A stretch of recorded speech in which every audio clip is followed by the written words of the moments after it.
Hoor die blauw van ons hemel, hoor die diepte van ons see,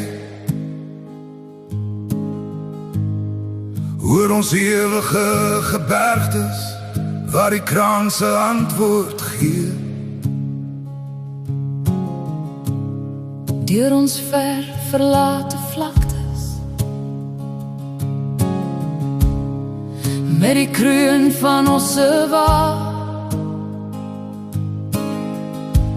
ruis die stem van ons geliefde, van ons land Suid-Afrika. Ons sal antwoord op jou roepstem, ons sal offer wat jy vra. Ons sal lewe, ons sal sterwe, ons vir jou Suid-Afrika.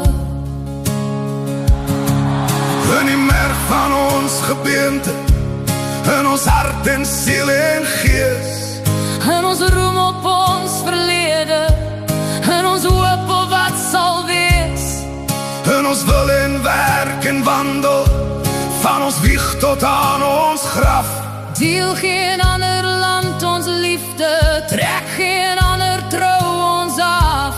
Vaderland, ons sal die adel van jou naam met eer dra, waarin trou as Afrikaners, kinders van Suid-Afrika.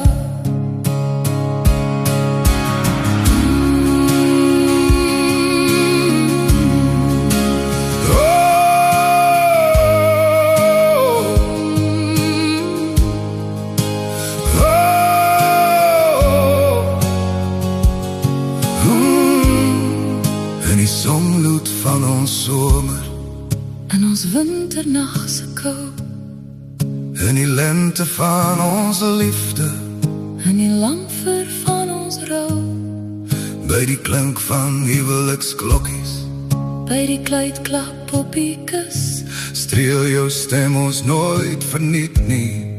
Weet jy waar jou kinders is?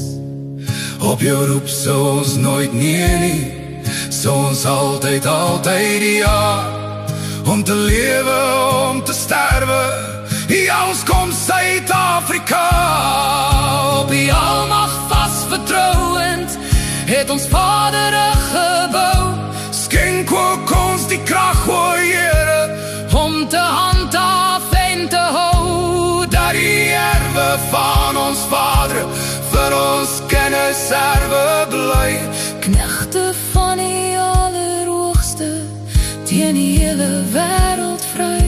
Soos ons Vader vertrou het, leer ook ons vertrou, o Heer. Met ons land en met ons nasie, sal dit wel wees. God regeer.